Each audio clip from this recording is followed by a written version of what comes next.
Hello दोस्तों, एक बार फिर स्वागत है भाइयों का चैनल रिएक्शन बाबा में। मेरा नाम है राम। मेरा नाम है दीक्षा। सुनिए मेरी बात, हमारा धर्म भाषा क्या है? हिंदी। हमारी प्राचीन भाषा क्या है? संस्कृत। हमारा वेद, हमारा महाभारत, हमारा रामायण, हमारा गीता, हमारा पुराण लिखा है किस भाषा में? संस्कृत भाषा में। कुरान जिस भाषा में पढ़ा जाता है, लिखा जाता है, वो है अरबी भाषा। अरबी क्या इस देश की भाषा है? वो अरब कंट्री की। तो आप इस देश के नागरिक कैसे हुए? तो उनके आयत नंबर 26 में क्यों लिखा हुआ है काफिरों को मारो? कौन है ये काफिर? काफिर हम हैं। आपके कुरान में लिखा हुआ है आयत नंबर 26 में, जिस पे विवाद आज भी हो रहा है। आप जाइए अपना कुरान पढ़िए, अपने कुरान को सुधारिए, उसके बाद हमसे बात करिएगा। मैं आपको तथ्य बताती हूँ, गलत होंगी तो अभी इस्लाम धर्म को कबूल करूंगी। गाइज, आज हम फिर से रिएक्शन करने वाले हैं खुशबू पांडे की वीडियो पे। बरसे डॉक्टर जाकिर नाइक साहब, हमारी ऐसी वीडियो हैं ये जो खुशबू पांडे पे हमने 2-3 वीडियो ऑलरेडी बनाई, जो हमें पहले पता नहीं था खुशबू पांडे कौन है। तो आप भाई लोगों ने ही सजेस्ट किया था, तो तब हमने वीडियो बनाई थी। तो ऐसे ही ये वीडियो हमें आज न्यूज़ फीड में मिली थी, तो आज हम इस पर रिएक्शन कर रहे हैं। खुशबू पांडे एक इंडियन है और दूसरी बात हिंदू है, कट्टर हिंदू बोल सकते हैं। वैसे तो हम लोग भी हिंदू हैं, आप लोगों को पता ही, जो चैनल को देखते हैं। अगर नहीं देखते, पहली बार आप ये वीडियो देख रहे हो, तो हमारे नाम से भी वैसे आपको पता चल गया होगा। मेरा नाम तो राम ही है। तो आज हम इस पे वीडियो पे रिएक्शन करेंगे। ये डॉक्टर जाकिर नाइक साहब से बहुत लड़ती है, बहुत धर्म को लेके बात करती है। खुशबू पांडे हैं जो। तो ये जो वीडियो है, मैं टाइटल आप लोगों को बता देता हूँ। Indian Khushboo Pandey said there is mistake in Quran. Khushboo Pandey ने बोला है कि कुरान के अंदर बहुत बड़ी गलती हुई है, मिस्टेक हुई है कुछ। तो उसका रिप्लाई उन्होंने डॉक्टर जाकिर नाइक साहब से मांगा है। और इनका ऐसा कहना भी है, जो थंबनेल है, कि कुरान जो है अरबी में लिखी हुई है। ऐसा कुछ था ना, कुरान जो है अरबी में लिखी हुई है और अरबी अरब की भाषा है। तो तुम लोग कुरान को इंडिया के अंदर क्यों पढ़ते हो? उसको अरब कंट्रीज में पढ़ो, इंडिया में क्यों रहते हो? बहुत ज़्यादा अलग सा टॉपिक होने वाला है। आई होप आपको पसंद आए तो प्लीज़ गाइज इस वीडियो को लाइक करें, और गाइज आप लोग चाहते हैं आपको ऐसी रिएक्शन वीडियो मिलते रहे, तो प्लीज़ चैनल को भी सब्सक्राइब करें। और रिएक्शन बाबा .official हमारे इंस्टाग्राम में जरूर फॉलो करो। आपका कोई भी क्वेश्चन है, हम आपको रिप्लाई करेंगे। अच्छी वीडियो लगे तो इस वीडियो के नीचे भी कमेंट कर सकते हो। बिना किसी देरी के आज का वीडियो स्टार्ट कर लेते हैं। Let's play. सुनिए मेरी बात, हमारा धर्म भाषा क्या है? हिंदी। हमारी प्राचीन भाषा क्या है? संस्कृत। हमारा वेद, हमारा महाभारत, हमारा रामायण, हमारा गीता, हमारा पुराण लिखा है किस भाषा में? संस्कृत भाषा में। कुरान जिस भाषा में पढ़ा जाता है, लिखा जाता है, वो है अरबी भाषा। अरबी क्या इस देश की भाषा है? वो अरब कंट्री की। तो आप इस देश के नागरिक कैसे हुए? तो उनके आयत नंबर 26 में क्यों लिखा हुआ है काफिरों को मारो? कौन है ये काफिर? काफिर हम हैं। आपके कुरान में लिखा हुआ है आयत नंबर 26 में, जिस पे विवाद आज भी हो रहा है। आप जाइए अपना कुरान पढ़िए, अपने कुरान को सुधारिए, उसके बाद हमसे बात करिएगा। मैं आपको तथ्य बताती हूँ, गलत होंगी तो अभी इस्लाम धर्म को कबूल करूंगी। तो मेरा आपसे सवाल ये है कि मैंने एक शब्द सुना है काफिर। तो ये काफिर शब्द जो है, ये ईश्वर को ना मानने वालों के लिए है या इस्लाम को नहीं मानने वालों के लिए है? भाई का बहुत अच्छा सवाल है। सवाल तो हमेशा पूछते हैं काफिर क्या, इसका सवाल ज़रा और अच्छा है माशाल्लाह भाई साहब का। कि काफिर का मतलब वो जो ईश्वर को नहीं मानता है, कि काफिर का वो मतलब है जो इस्लाम को नहीं मानता है? काफिर का सही मतलब है जो सही ईश्वर को नहीं मानता है। अगर आप गलत ईश्वर को मानते तो भी काफिर है, और सही ईश्वर का मतलब आपको इस्लाम में ही मिलेगा। इस्लाम के मानी है अपनी ख्वाहिशें ईश्वर के हवाले करना। तो वो आदमी जो अपने ख्वाहिशें ईश्वर के हवाले नहीं करता है, उसे कहते काफिर। अगर एक शख्स कहता है मैं ईश्वर में मानता हूँ, लेकिन ईश्वर की बात को नहीं मानता है, तो भी काफिर होता है। आप समझ रहे ना? तो मुस्लिम का मतलब ये नहीं कि जिसका नाम सुल्तान है, जाकिर है, मोहम्मद है। मुस्लिम का मतलब वो शख्स जो अपने सारे ख्वाहिशें ईश्वर के हवाले करता है, उसको कहते मुस्लिम। और जो अपने ख्वाहिशें ईश्वर के हवाले नहीं करता है और कहता है कि ज़रूरत नहीं है, उसे कहते काफिर। तो अगर आप कहेंगे क्या मैं ईश्वर को मानता हूँ, बुत परस्ती नहीं करता हूँ, लेकिन फिर जो ईश्वर का कहना नहीं मानते और बोलते ज़रूरी नहीं है, तो उसे कहते कुफ। कुफ अरबी लफ्ज़ है जिसे कहते छुपाना, टू कंसील, या रिजेक्ट करना, नहीं मानना। तो अगर आप ईश्वर की बात को भी नहीं मानते तो भी आप काफिर हो जाते। आप मतलब कोई भी शख्स ना, नाम चाहे अब्दुल्ला हो, सुल्तान हो, राजेश हो या रामू हो, कुछ भी हो, अगर वो ईश्वर की बात को झुटलाता है, रिजेक्ट करता है, उसे अरबी में कहते हैं काफिर। कि ऐसा माना जाता है क्या इस्लाम में कि जो इस्लाम को ना माने या जो काफिर है उसे मार दिया जाए, काट दिया जाए, उसके फैमिली को लूट लिया जाए? क्या ये किस हद तक सच है, और क्या उसको इस दुनिया में जीने का हक नहीं? माशाल्लाह भाई साहब ने बहुत अच्छा सवाल किया। वो कहता है कि मुझे ये गलत फहमी है और लगता है कि गलत है, कि इस्लाम में काफिर को मार देना चाहिए, काट देना चाहिए। आपको कोई भी मुसलमान ने मारा या काटा है ना? आप माशाल्लाह सही सलामत है, अल्हम्दुलिल्लाह। आपको किसने मारा काटा? मैं जानना चाह रहा हूँ कि ऐसा कहीं है लिखा हुआ या नहीं? Very good. ये क्या होता है कि जो लोग इस्लाम के खिलाफ किताबें लिखते, मिसाल के तौर पे अरुण शौरी का नाम सुने?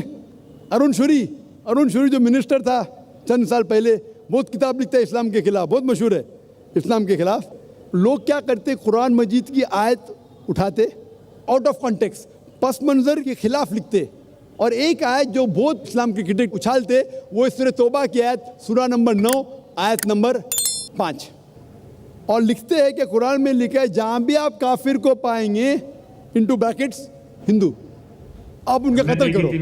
आप अगर कुरान मजीद खोलेंगे, तर्जुमा पढ़ेंगे, तो उसमें लिखा है जहाँ भी आप काफिर को पाएंगे कत्ल करो, लिखा है।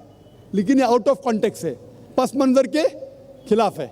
पस मंजर जानने के लिए आपको आयत नंबर पहले से पढ़ना पड़ेगा। सूरह तौबा सूरा नंबर 9 आयत नंबर 1 से पढ़ेंगे। वहाँ लिखा हुआ है कि मुस्लिम और मुशरिक मक्का के, उनके बीच में एक पीस ट्रीटी थी, एक सुलह थी। ये पीस ट्रीटी, ये सुलह एक तरफा मुशरिकों ने तोड़ दिया मक्का के। जब अल्लाह ताला आयत नंबर 5 पे आते तो कहते हैं कि हम तुम्हें 4 महीने का वक्त देते हैं, 4 महीने की मोहलत, आप सुधर जाओ वरना ऐलान जंग। आपने सुलह की थी, आपने सुलह को तोड़ी, 4 महीने का वक्फा, सुधर जाओ वरना ऐलान जंग। और फिर अल्लाह ताला कहते हैं सूरह तौबा सूरा नंबर 9 आयत नंबर 5 में, जंग के मैदान में जब भी आप काफिर को पाएंगे, मतलब दुश्मन जब आएंगे जंग के मैदान में, तो आप लड़ो, डरो मत। अभी कोई भी आर्मी जनरल आज की तारीख में, सिपा सलार, वो थोड़ी कहेगा दुश्मन आए तो भाग जाओ, वो कहेगा डरो मत, लड़ो, मारो। तो ये जंग के मैदान की आयत है कि आप जब देखेंगे तो डरो मत, मारो। जंग के मैदान में जब काफिर तुम्हें हमला करने आ रहे, मारो। और अरुण शौरी आयत नंबर 5 से उड़ी मारते आयत नंबर 7 में। उसने किताब लिखी वर्ल्ड ऑफ फतवास इस्लाम के खिलाफ, आयत नंबर 5 से जब मारते आयत नंबर 7 पे। 5 के बाद क्या आता है? 6 को खा जाते। क्यों? 6 में उसका जवाब है, उसके बीमारी का जवाब है। आयत नंबर 6 में सूरह तौबा के अल्लाह ताला फरमाते कि अगर कोई काफिर सुलह चाहता है, उसे छोड़ो मत दो, उसे ऐसी अमन के जगह पर महफूज पहुंचाओ। क्या कहता है अल्लाह ताला? अगर कोई काफिर सुलह चाहता है, अमन चाहता है, उसे छोड़ो मत दो, उसे संभाल के हिफाजत के साथ महफूज जगह पे जाके छोड़ो। Escort him to a place of security. आज का सिपा सलार सबसे दयालु क्या बोलेगा? दुश्मन को जान दो। यहाँ अल्लाह ताला कहते सिर्फ छोड़ो मत, ऐसी जगह पे लेके जाओ हिफाजत के साथ जहां वो महफूज है। समझ रहा? तो ये कुरान की आयत है। तो इन लोग पसे मंदर के खिलाफ कोट करते, और जहाँ भी जिहाद की आयत है, जंग के मैदान में जब आप मिलते गैर मुस्लिम से, वो आपको कत्ल करने आ रहे, कत्ल करो। उसके बाद फौरन आप पढ़ेंगे सूरह अनफाल सूरा नंबर 8 आयत नंबर 60 के बाद 61 में लिखा है अमन बेहतर है। महाभारत में कत्ल करने के कितने श्लोक आते? कितने? हजारों, कुरान से कई ज्यादा। तो महाभारत जानते हैं आप ना? जब मैं हिंदू से पूछता हूँ महाभारत में झगड़ने के कितने, लड़ने के कितने श्लोक है, तो वो हिंदू मुझसे कहता है के खिलाफ मैं कुछ नहीं कह रहा, क्योंकि हमारे धर्म में भी धर्म युद्ध है। सुनिए मेरी बात ना, धर्म युद्ध है बराबर। तो हिंदू मुझसे कहता है ये जो धर्म युद्ध है क्या है? बातिल के खिलाफ है। वो बातिल को झगड़ने का लिखेला महाभारत में। तो मैं कहता हूँ कुरान में भी वही लिखा है, किसका कत्ल करो? जो धर्म के खिलाफ है। आप समझे ना? धर्म युद्ध मतलब हक और बातिल के खिलाफ झगड़ा। तो बातिल को कत्ल करने का लिखा गया महाभारत में, वही लिखा है कुरान में। और भगवत गीता जानते? सबसे ज्यादा पढ़ी जाने वाली किताब भगवत गीता। श्री कृष्ण अर्जुन को सलाह देते हैं। अब जब भगवत गीता पढ़ते हैं चैप्टर नंबर 1 भाग नंबर 1 श्लोका नंबर 42, 43, 44, 45, उसके अंदर अर्जुन कहता है, झगड़ा होता है अर्जुन पांडवास और कौरवास। पांडवास 5 भाई, कौरवास 100 भाई। अर्जुन जंग के मैदान में हथियार को जमीन पे रखता है और कहता है मैं जंग के मैदान में निहत्था मरना पसंद करूंगा बनिस्बत अपने रिश्तेदार से झगड़ा करूं। उसके फौरन बाद, चंद श्लोक बाद, भगवत गीता भाग नंबर 2 श्लोका नंबर 2 और 3 में श्री कृष्ण कहते, क्या कहते? ए अर्जुन, तू बुज़दिल कब से हो गया? ये गलत ख्यालात तेरे दिल में आए कैसे? तू नपुंसक कैसा हो गया? इंपॉर्टेंट। श्री कृष्ण अर्जुन को क्या बोलते हैं? इंपॉर्टेंट, नपुंसक। कौन कह रहा है? श्री कृष्ण अर्जुन से। बुज़दिल कब से हो गए? क्षत्रिय का धर्म है लड़ना। फिर भगवत गीता भाग नंबर 2 श्लोका नंबर 31, 32 और 33 में कहते क्षत्रिय का धर्म है लड़ना। अगर आप नहीं लड़ेंगे तो आप सफलता पाएंगे नहीं। क्षत्रिय वो खुश नसीब है जिसे लड़ने का मौका मिलता है। और अक्सर लोग कहते हैं, एतराज़ करते, इस्लाम के दुश्मन, क्रिटिक्स, हमारे अल्लाह के रसूल ने एक हदीस में कहा था कि जिहाद के मौके पे जब मुजाहिद जंग के मैदान में जाता है, उसका कत्ल होता है तो वो जाता है जन्नत में। लिखा है सही बुखारी में, किताबुल जिहाद, जिल्द नंबर 4, हदीस नंबर 46, कि जंग के मैदान में जब मुजाहिद जाता है, उसका कत्ल होता है तो वो जाता है जन्नत में। और अगर वो जिंदा वापस लौटता है तो उससे दुनिया की दौलत मिलती है। अक्सर लोग बोलते कैसा मज़हब है, लड़ने पे, कत्ल करने पे जन्नत जाएगा? गलत मज़हब है। लेकिन भगवत गीता पढ़ेंगे, भाग नंबर 2 मंत्रा नंबर 37, 37, श्री कृष्ण कहते हैं अर्जुन से, ए अर्जुन उठ के लड़। अगर तेरा कत्ल हो जाएगा तू स्वर्ग में जाएगा, अगर जिंदा वापस लौटेगा तो उससे दुनिया की दौलत मिलेंगी। हू बहू जो अल्लाह के रसूल मोहम्मद सल्लल्लाहु अलैहि वसल्लम कहते हैं सही बुखारी में, वही भगवत गीता में लिखा है। तो अरुण शूरी जब तनकीद करता है कुरान के बारे में, उसने खुद अपनी भगवत गीता पढ़ा ही नहीं। अरुण शूरी ने महाभारत भी शायद नहीं पढ़ा। अगर महाभारत और भगवत गीता पढ़ा होता तो कुरान में मिस्टेक निकालता ही नहीं। अब समझ रहे? मैं कुरान में मिस्टेक नहीं निकाल रहा। मैंने कब का आप निकाल रहे भाई?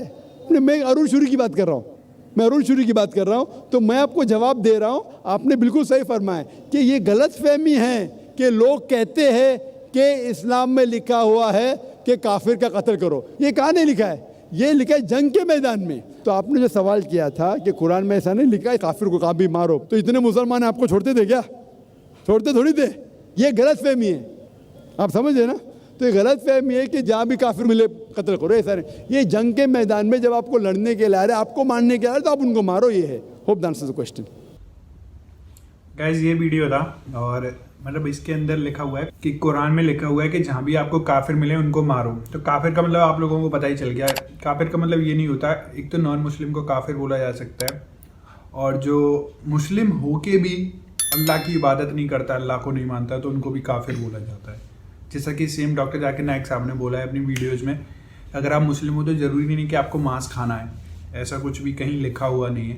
तो सेम वही चीज़ थी इसके अंदर। इन्होंने बताया भी था कि काफिर को मानना है। तो इन्होंने बताया था कि जो मुशरक थे और मुस्लिम थे, उनके अंदर में एक संधि हुई थी कि धोखेबाजी नहीं करेंगे, लेकिन उन्होंने कर दिया था। तब वो लाइन बोली गई थी कि अब ये काफिर हैं तो अब इनको मारो, क्योंकि अब खुद को जीना है तो इनको मारना पड़ेगा। तो ये सब इन्होंने अच्छे से एक्सप्लेन किया था।